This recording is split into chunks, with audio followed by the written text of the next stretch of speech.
All right, everybody, thank you very much. I am really pleased to introduce Senator Jess Walsh to come and speak at our John Cain Lunch today. After Jess has spoken, we'll do some questions from the audience and for those of you who are joining us from home. All right, thanks very much. Thank you. Thanks so much, Sarah. Thanks everyone for being here. I too would like to begin by acknowledging the traditional custodians of the land that we're meeting on today and pay my respects to elders past and present and extend that respect to any Aboriginal and Torres Strait Islander people who are joining us here right now. It was Emma Dawson who invited me to come along today, and so I just wanted to pay a bit of tribute to her, even though she's not with us today. She's flown in last night from New York. Just say that we really need people like Emma doing the work that she's been doing for so long, and organisations like Per Capita to bring progressive people together to generate new ideas to make our country better for everyone. And Emma's done such a great job in this role, platforming a whole lot of emerging thinkers, and what a great attribute it is for a person to really platform and amplify the vision and voices of other people. It's really a pleasure to be back on the campus of Melbourne University, which looks a lot different from when I was here many moons ago. I completed a PhD in economic geography a long time ago, and that field of study feels really relevant again in the world to many of the questions that we're facing today. And the focus that I had back then reflects what really has become a lifelong concern and commitment for me, which is really about how industrial restructuring shapes communities when heartland jobs go, and how communities can navigate the future with new industries and the good and secure jobs that really hold our regions and our cities up.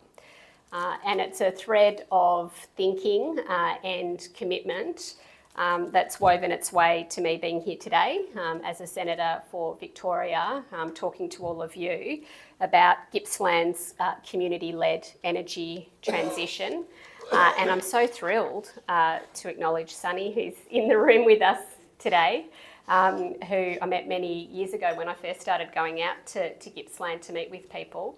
And Sunny is actually Labor's candidate for the seat of Gippsland in this election and works in the agriculture space, and look forward to having a chat with you shortly.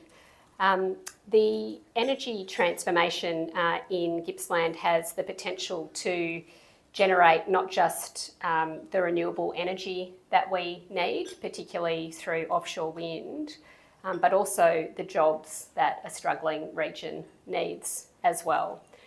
So in my comments today, I'll touch on the job challenge facing Gippsland at the moment as we transition from coal and the Latrobe Valley in particular. I'll talk a bit about the critical role of community leaders in driving the new energy transformation from the grassroots up in Gippsland. I'll share a couple of thoughts about how a second-term Albanese Labor government can support the renewable energy transformation and the jobs future it can bring in Gippsland. And I'll also take a little detour via the alternative energy plan for Gippsland, which is the Coalition's nuclear gambit. So let's just start at the beginning with coal and the energy and the jobs that it sustains. There are around 2,000 direct employees and contractors who work on the sites of the Latrobe Valley's 3 existing coal stations. Yallourn, which is scheduled to close in 2028, Loy Yang A, the biggest, in 2035, and Loy Yang B, which is slated to close thereafter. And there are also many more workers in the supply chains to these facilities as well. including in the many metals fabrication shops that supply the power stations across the valley. I've visited Yallourn and Loy Yang A multiple times over the last couple of years, and I've met with the workforce there. I've met with the operators, the fitters and turners, the electricians who work at the power stations. And one of the things that I've learned is that those workers know better than anyone else that coal's days are very much numbered in the valley. The climate wars that the coalition wages are really a long way away. When your own daily reality as a worker is to patch up the power station for one more day's operation, at the same time as a coal power station fails somewhere in Australia each and every day across the country. And as one 34-year-old worker I met called Chris put it to me, his job today is to keep the dying dinosaur alive. It's true that our coal power stations right now are keeping the lights on for us all. You know, right here today, coal is still meeting half of our electricity in Victoria. So it is absolutely essential work that people like Chris are doing. And these workers do deserve a future with new jobs in a region that they absolutely love. I've met young workers who are the third generation to work in the valley in energy. You know, their dads, their grandfathers, but they are not fighting to keep the coal power stations alive or to keep coal alive. What they do want is jobs in an industry that, similar to coal, can have a big future, not just for themselves but for their children, so that their children can stay close by in the region as well. These workers really understand energy generation. They're really proud of what they do. They're highly skilled. And so, you know, they have a question, which I share, which is, what is the new energy future for Gippsland? And how can we shape it to make sure we do deliver those good, secure jobs of the future? So now my detour into nuclear. The Coalition believes that nuclear is the answer. And they do appear to be increasingly unsure of that, or at least unwilling to say it out loud in the middle of the election campaign at the moment. There are many problems with nuclear for this country. It is too far in the future. It cannot replace the energy that we have from coal anywhere near in time. It's too expensive at $600 billion based on analysis by the Smart Energy Council using CSIRO data. And it also ignores the immense progress that we have actually made on getting renewable energy into the grid. Just in the last few years, and right now we've reached 46% renewable energy nationally in the grid, on track to reach 82% by 2030. And of course, this is by far the cheapest form of energy in Australia. And going back to the power stations, you see that firsthand when you go into the control rooms and see the control room operators in front of these big screens that they have, literally waiting to switch their coal energy into the grid that's operated by AEMO, and waiting in a queue behind solar and wind, the cheapest forms of energy that we have today. In the valley locally, in the Latrobe Valley, there are also many problems for the Coalition's plans for a reactor at Loy Yang A.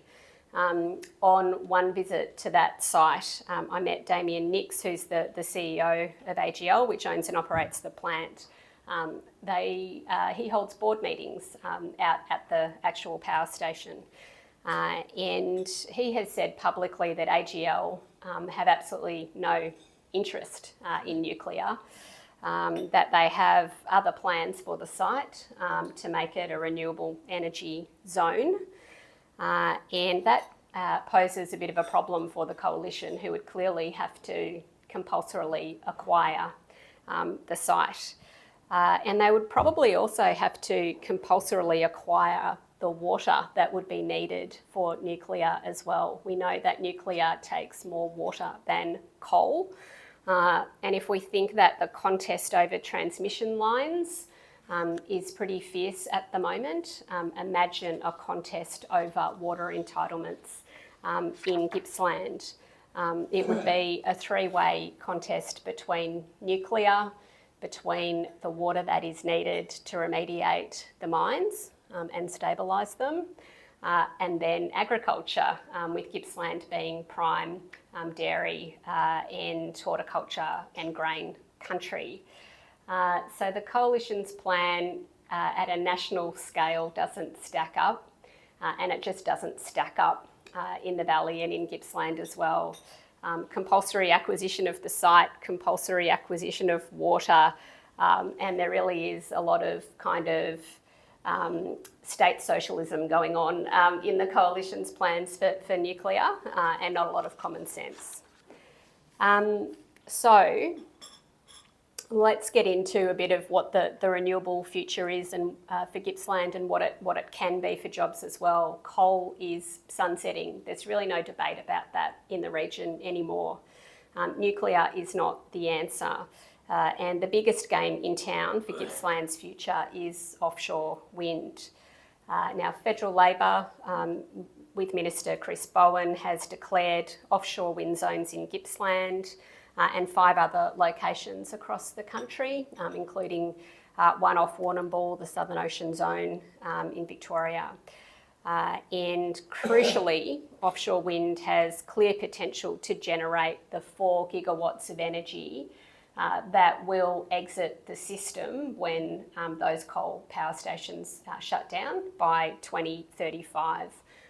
Indeed, there is much more capacity than that in the offshore wind zone that's been declared. The feasibility licences that have been awarded to developers have the capacity to generate 25 gigawatts of energy over time. So for our energy grid, offshore wind can be an absolute game changer. And those who follow energy debates closely would perhaps know that it's been a game changer in the UK, where I think about 50% of the UK's electricity needs are met by offshore wind. So it can be a game changer for energy. It can also be a game changer for jobs, because offshore wind is a jobs-rich form of renewable energy. There are around 3,000 jobs that would be required and available at peak construction of offshore wind in the Gippsland zone, and around 1,800 ongoing operational jobs. And just last week, Minister D'Ambrosio announced a minimum 80% local content requirement for operations and maintenance of the projects, in line with how the state government has done such a great job on that in other industries, including trains and rolling stock, for example. She also announced 10% of labour hours will be dedicated to apprentices, cadets, trainees, and a big investment in a wind worker training centre as well. So really good announcements there. And research done by Star of the South, one of the big offshore wind developers and the most advanced one, in concert with TAFE Gippsland and Federation University, shows really good job prospects for people potentially moving from their work in coal-fired power stations to offshore wind. We know, for example, that almost 70% of the workforce in the coal-fired power stations has good or high opportunity to transition to offshore wind, including, I think, a lot of the people who, we might be concerned about, including, fitters and turners, sparkies and operators, amongst other groups.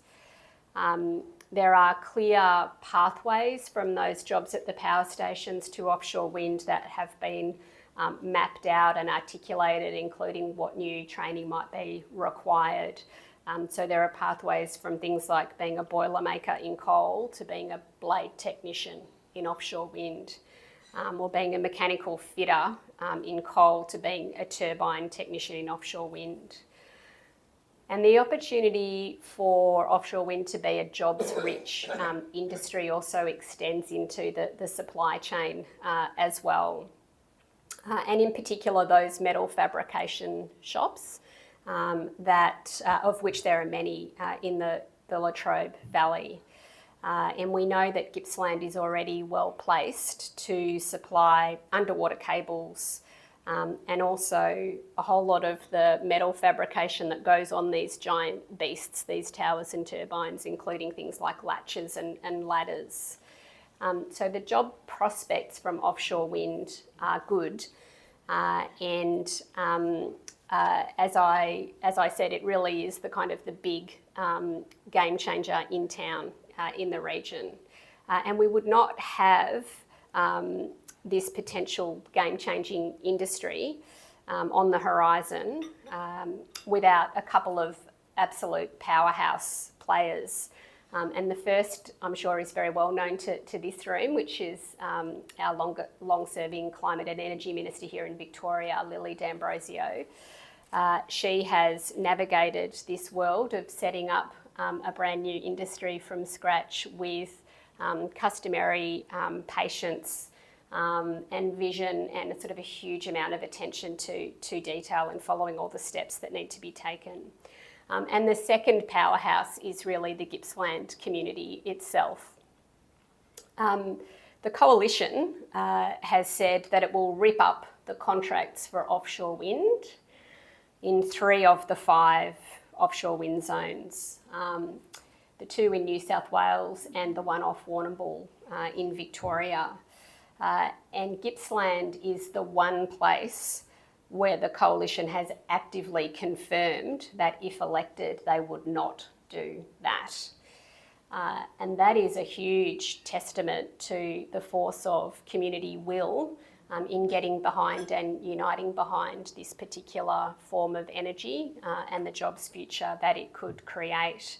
There's been a very impressive community alliance of local leaders, of businesses, climate groups, as well as the Gunai-Kurnai traditional owners, along with TAFE Gippsland and Federation University. And the Gippsland Offshore Wind Alliance was launched last year, and organisations like the Committee for Gippsland and the Gippsland Climate Change Network have worked tirelessly to connect all of these groups to each other and keep people together and focused on one plan and on this plan. Events like the Gippsland Renewable Energy Conference have grown rapidly and drawn a lot of attention and engagement across sectors. And that engagement includes a whole lot of businesses who see opportunities, and of course the local unions, in particular the ETU, the AMWU and the MEU, who are engaged in these conversations and want to see this jobs future. Traditional energy companies like AGL are on board as well, because they want jobs for their coal workers for the future, with Yallourn set to close now in just a few years' time. And of course, they also want the chance to get into renewable energy and to migrate their investment from where it sits with coal and into a sector like offshore wind. So again, thinking about the fact that Gippsland is the place that the coalition doesn't feel that it can touch at the moment, it's clear that all of this work, this grassroots work, this coalition building has been absolutely critical in keeping the state government, our federal government and the coalition focused on the potential future for offshore wind. Investment certainty really matters. And the state and federal governments have done a job on driving that investment certainty around this new industry, but clearly that community support has been an absolute rock hard foundation of investment certainty in the region as well. I want to go to some thoughts on the role of the federal government in securing a jobs future for Gippsland as part of the energy transformation. And federal Labor really does have the ambition and the infrastructure to build that future with the region. There's been a tremendous amount of work done in just 3 years in government to really turn the ship around and turn the economy around towards being the renewable energy powerhouse that we know we can be after a decade of absolute chaos and denial by coalition governments. We have a lot of ground to make up, and a huge amount of work has been done by Minister Bowen, by Jim Chalmers, who puts the budget behind being a renewable energy superpower, and also by Ed Husick, who's the Minister for Industry, in thinking about how we stand up big new industries like offshore wind. So there's a huge amount of work that's gone on, and the momentum is really strong, but coordination is also really key. And from my vantage point of having been out on the ground in Gippsland, I've got 2 directions that I'd really like us to continue on with in a second-term government. And the first is around our legislated Net Zero Economy Authority, which is going to be absolutely vital in all of this. The fact that the NZEA, the Net Zero Economy Authority, has been out to Yallourn in March this year with me, met with workers, met with unions, met with a roundtable of community leaders, the people that I've been speaking about, is really a testament to a huge amount of work that's been done by the union movement to advocate for this body to be set up. And again, the AMW, the ETU and the MEU have been driving this along with the ACTU and Victorian Trades Hall Council. And it's critical that the body of work that the NZEA undertakes, in my view, as it sets itself up, is really centrally grounded in a regional development approach, more so than perhaps a traditional employment service approach. And what I'd like to see is a regional development plan, a jobs plan, and a literal map of the new jobs that can come to the region, including those jobs to the east, down near Sale, where offshore wind will be, jobs to the west in a potential renewable energy port at Hastings. I'm kind of mentioning a war there by mentioning the port at Hastings, but this is a place where manufacturing and assembly is possible, noting, of course, that there are challenges for this in relation to environmental approval by the federal government under the Ramsar Convention. Looking at the map of jobs that we have, jobs in the valley itself are, of course, critical, and making sure that an offshore wind industry supports local employment, particularly in the metal fabrication area, I think is absolutely critical. And of course, there's a whole range of services, from security to all sorts of things that are needed for offshore wind as well. There's also a whole world that I haven't touched on and won't go into, but about what AGL and Energy Australia, who own the power stations that are set to close first, have in mind for the sites that they have. They have a large amount of land. They have a skilled workforce there that they want to find work for. And they also have a place, right next to the energy grid, and are quite excited about looking to attract industry and business that wants to be able to plug straight into the grid, so high energy needs businesses. So again, when I say that, I really am excited to work with the Net Zero Economy Authority, I'm pretty excited that it exists under Labor, after all of this time. And that I want to work with them and want to see them working on that regional development approach. It's probably worth stepping out the alternative, which is more of that kind of regional employment service model. The workers at the coal station are pretty clear that they already have access to those services. They have that via their companies in partnership with the state government.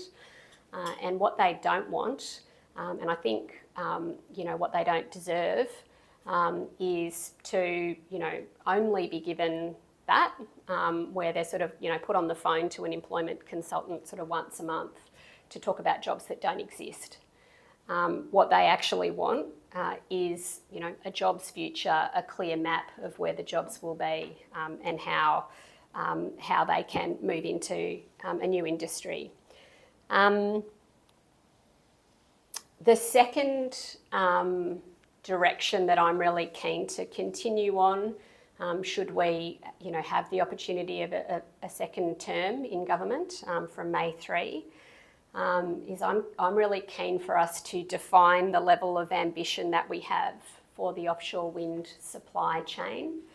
And by that I mean how much of these big beasts, these 350 metre tall giant towers, do we think we could potentially make here in Australia?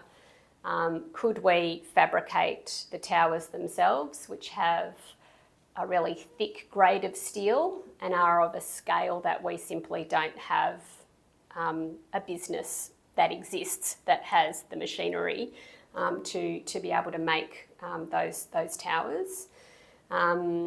Is it more realistic to fabricate the steel plates for the foundations? There's a lot of talk about that, and a belief that we could do that here in Australia.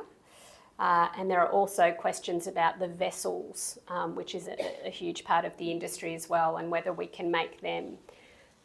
There's a big body of work for a second term government to do on that with industry, with unions and regional leaders. And it's a bigger question, I think, than procurement and local content levers, which the government, state and federal, can pull. We like your business, we want you to operate here, but we also want you to do good things in the community and to provide local jobs. Those are important tools, but in this case, it's a bigger question than that, because we don't have companies that can work at this scale in Australia. They just don't exist. So the question for us is really about whether utilising an investment vehicle would make sense to attract offshore wind tower or foundation manufacturing to our shores. And again, as a government, we've shown that we have ambition to manufacture the renewable future here in Australia. We want to manufacture solar panels, we want to manufacture batteries. And just recently we've announced an intention to support capability in onshore wind tower steel fabrication as well. And we have the infrastructure there, we have the investment vehicles there, and the ability to assess whether it is a worthwhile endeavour to think about moving into that bigger part of the supply chain, both through our $15 billion National Reconstruction Fund and through our contributions to ARENA's Future Made in Australia Innovation Fund as well, which is targeted at making sure that we make as much of the renewable future as we can right here in Australia. I'll be upfront that I don't know what the answers to that question should be. It's not an answer that should be sort of plucked from the sky. It requires serious analysis about what makes sense for us here in Australia, but I'd really like to see us fully investigate these opportunities as we continue this work to stand up a new offshore wind industry. So I'll just leave you now with a few seconds of final observations. All of the ambition and the infrastructure that is required to build a renewable jobs future made in Gippsland is at stake in this election. The coalition opposes offshore wind. It wants to rip up the contracts. If Gippsland were the only zone to proceed because of the amazing work that the community has done, it would limit the opportunities that we have to generate economies of scale to rebuild manufacturing as we grow this industry. We know that the coalition would put nuclear on the nation's credit card, on the never never, disrupt the renewable rollout and double down on fossil fuels. We know the coalition would abolish the National Reconstruction Fund. We know the coalition opposed the Future Made in Australia legislation. We know the coalition opposed the Net Zero Economy Authority as well, and clearly would never have invented such a body to assist workers from the coal industry into new opportunities. We know the coalition this week have confirmed that they would abolish free TAFE, and TAFE Gippsland is the absolute beating heart of people's opportunities to train for that future in Gippsland. So the result of the election on May 3rd will decide whether workers like Chris, who I spoke about, have a future beyond patching up the dying dinosaur, and it will shape that economic geography of Gippsland and the Latrobe Valley and the opportunities that people have there for generations to come. Thank you.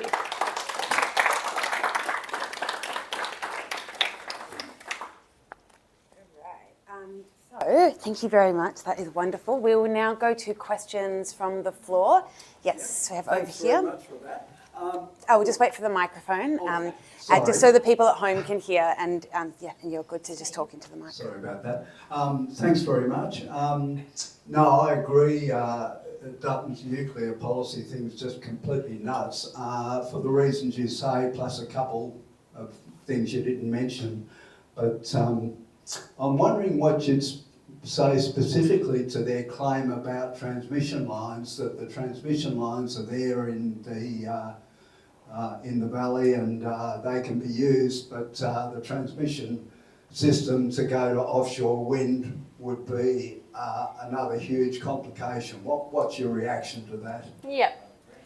I think that people in the industry are fairly clear that there is no kind of plug and play option here for nuclear to just kind of appear at the right time and just kind of get plugged into the grid in a fairly clean and unproblematic way.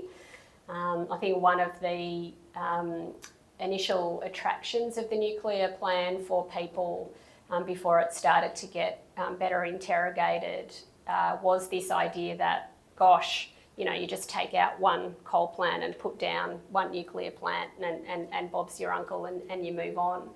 You know, we know for all of the reasons that, you know, we've just articulated that it's not feasible for this country. It's not the right plan for this country.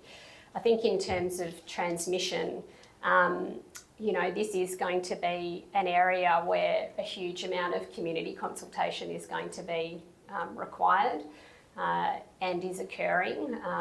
In the case of Gippsland and offshore wind, that community consultation around a draft study area has been ongoing.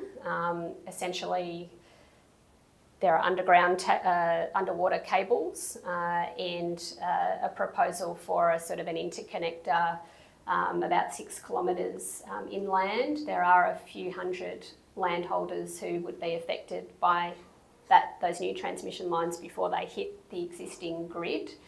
And so, you know, lots of consultation required and lots of, you know, figuring out with landowners how to best, you know, accommodate that and work with them and their concerns. Other questions? Yes, run over here, thank Hello, thanks very much, Jess. A great talk. I particularly appreciated the detail that you went to, the fact that you were so engaged in the difficulty that communities face with big transitions unless we do it right, unless we pay attention to a whole lot of things, including the economic opportunities in the industries that can come. As I mentioned to you, I'm on the board of TAFE Gippsland, so we are very engaged in how a TAFE can contribute to and be ready to provide the skills when we know that you've got jobs that will be there. And I suppose one of the things we're very interested in, given that how we can make sure that everyone can have, people don't miss out. Yeah. Because it is an area of substantial variation. Yeah. Some areas do very well, others are not. And there's a high proportion of young people who are not engaged in education training, greater than the states. So we're also interested in how we can work with schools. And I wonder whether you had any observation of the role of young people, as well as the existing workers who are going to miss out. Yeah. Other groups there too. Yeah. Thanks, Alison. And I have visited, I think, every campus at least once of TAFE Gippsland because I love it so much. It's an amazing and well-awarded and well-regarded institution.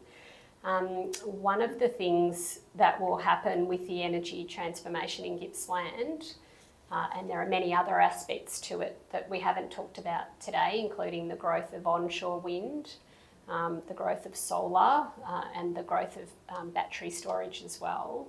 One of the things that will happen is that despite this big challenge of the coal-fired power stations closing and the job losses that people know are coming there will be labour shortages in offshore wind and in renewable energy more broadly. And we're not going to fill those vacancies unless we can reach out to people who haven't traditionally engaged in training. One of the groups of people that we do need to reach out to for renewable energy trades is women. We will not meet the skills needs that we have if 50% of the country is not engaged in it.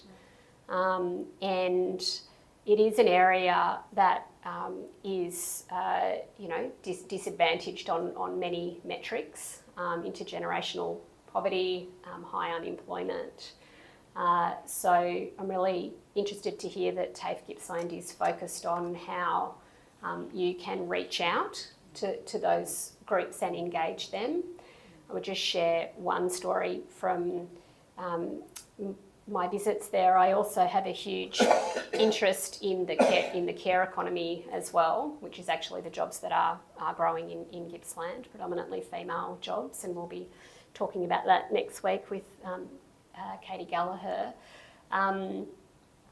But when I've gone to see how the teachers work at TAFE with people who are women, for example, who are perhaps in their 40s and 50s, who have kind of popped their head above the chaos of life and thought, well, what can I do now? I kind of missed out the first time. Some of my responsibilities are starting to pan out a bit, and I'm going to retrain to be an early childhood educator, or I'm going to retrain in aged care. People present with a whole lot of challenges, caring responsibilities, work that they need to do, a bit of dysfunction in life every now and again, and I've been astonished at the way in which the teachers work with people individually to accommodate that.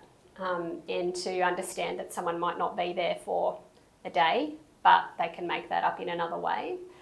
So I'm not sure what the big policy answer is to the question that you pose, but I think the work that TAFE Gippsland does, meeting people where they are, is absolutely impressive and transformational, and look forward to continuing to support their work. Yes, over here, Max. Oh, sorry. Actually, we might just so Mary. No, you're already on it. Thanks, Max. Just wait for the mic. Thank you. Max Ogden is an old union official. I don't usually. Look, that's all a pretty good story, but there's one area that's really a hell of a mess, and the Victorian government's handled it, in my view, very badly. And that's the transmission lines, where it has been, for years now, a huge battle down the west through the land, where all the community, the Labor's lost a lot of support there, because we talk about community consultation. There's been heaps of community consultation, but the government will not listen to the locals, which is, they want all that stuff to go underground. They want renewables. Now, the state government is just saying flatly, no, nothing's going underground, which in my view is outrageous, because a strong argument can be made over the longer term. It costs more to lay it in the short term, but over the longer term, it's cheaper, because there's a lot less maintenance, it doesn't cause bushfires, and nothing's going to fall over like these masts. And the masts are coming in from China, by the way, using cheap China, they're going to bloody fall over, and over the years. Now, the government has been very bad on this, and they've lost lots of support in this area. And the other week, it was announced that from Warrnambool that they can, a company has already discussed it with all the locals. You can take it all underground all the way to Melbourne, and the government just rejected it out of hand. Now, this is a very, because this is going to be a problem all over Australia. In fact, it is. There's quite a few areas. I think the government's handling it very badly. And Max, I don't know what's going to happen. is there a question? It's a good comment. Well, it's about this argument, and it'll include everywhere, about it's a great opportunity for us to take all this stuff underground. And yet, I mean, this stuff in the West has been going for years, and there's still not one mast up or anything. And I think this is a real weak point in what's happening. I think that it sort of sounds like a comment that if Minister D'Ambrosio was here, she would answer. I think what I can say from my perspective in federal government and you know, with the focus that I've had on Gippsland and you know, as senators, we tend to take a regional focus. We have these roles which are called being a duty senator, and that puts me out across Gippsland in those seats that are currently not held by Labor, Monash and Gippsland, you know, a couple of things. One is there is such a huge amount of work to kind of turn around the beast of the economy, from fossil fuels to renewable energy, and there are challenges along the way, and they are real challenges, and they are challenges for local communities. I do often wonder what it would have been like if we had have started this, you know, a decade ago. And we are, you know, turning the ship around and doing what, you know, is necessary to bring renewable energy into the grid. I would say in Gippsland, and it may be a little bit to do with timing, I'm not sure of where you know, they're at in relation to Vic Grid, you know, which is the state body that was set up to do this work, still working its way through those sorts of issues. But I would again just kind of go back to the sort of immense community unity in Gippsland, which really came out of the Hazelwood closure. Back in 2017, when the big French multinational Engie, you know, announced with 5 or 6 months' notice that the facility would close, and all of those groups and networks that I spoke about in Gippsland started to come together and say, well, we just don't want this to happen again. We want to actually be in charge of our own future. There's an incredible capacity in Gippsland, I think, for people to work together. New energy and old energy, you know, climate and unions, big business and small business, the traditional owners work together and solve the problems that we have to build that renewable future. Thank you. Kate? Thank you for the presentation. I had a question to go back to your comment earlier about regional planning and regional development.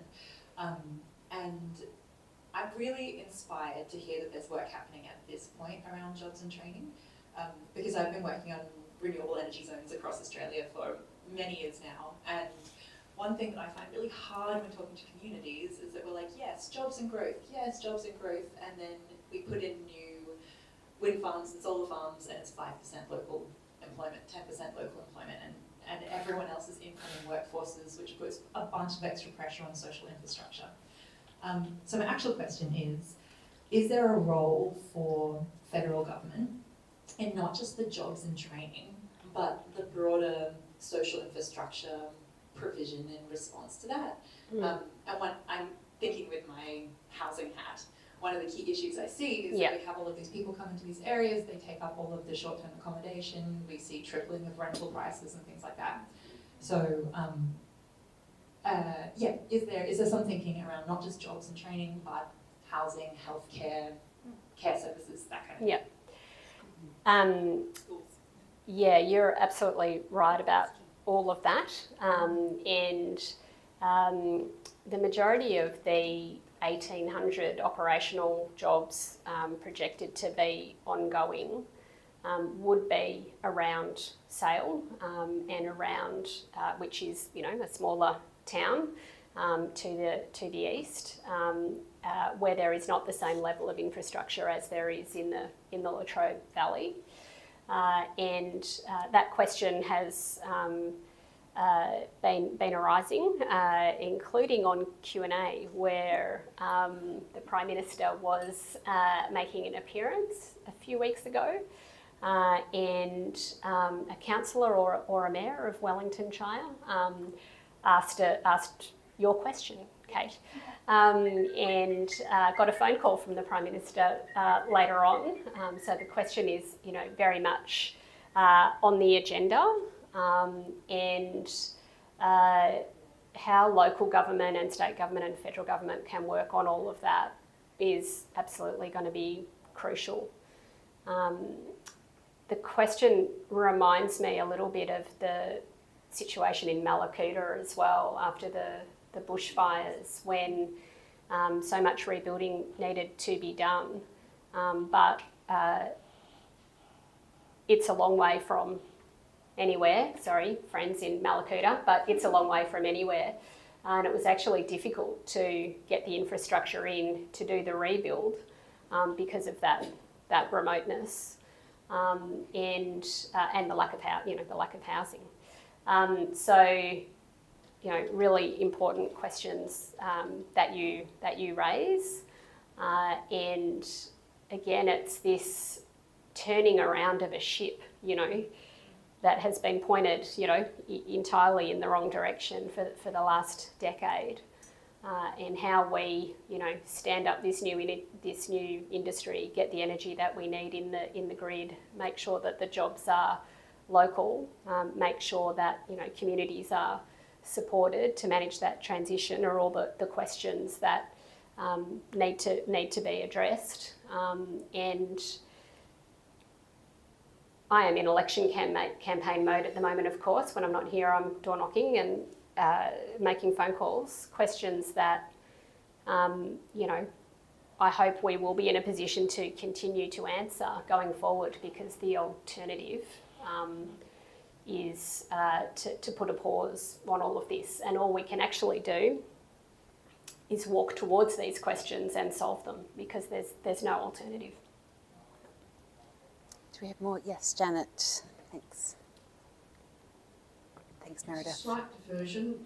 With global warming and the emerging food crisis, any thought to be starting developing in a dispersed way a high-tech food growing in the region, which would certainly use a lot of electricians?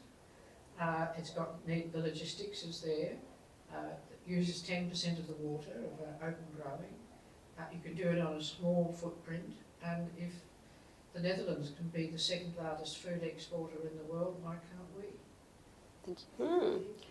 It's a great question, and I'm something we can have a chat about with Sunny afterwards, who works in agriculture. So It's just a thought. yeah, it's a thought. I don't know the answer to that question, and I have not necessarily heard it be put forward. But I think what it does, right, and that doesn't mean that it's not being discussed elsewhere, but I think what it does raise is the need for that diversification plan in Gippsland as well. And that is something that locals talk about a lot.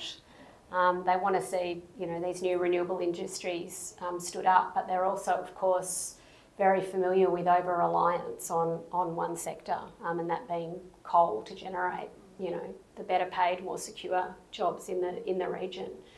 And I think that the Net Zero Authority will not only be looking at net zero industries when they look at those sort of jobs plans, so I suspect that those kinds of questions, or what else we can do with the enormous agricultural resources that we do have in Gippsland as well, will be part of their work and their consideration.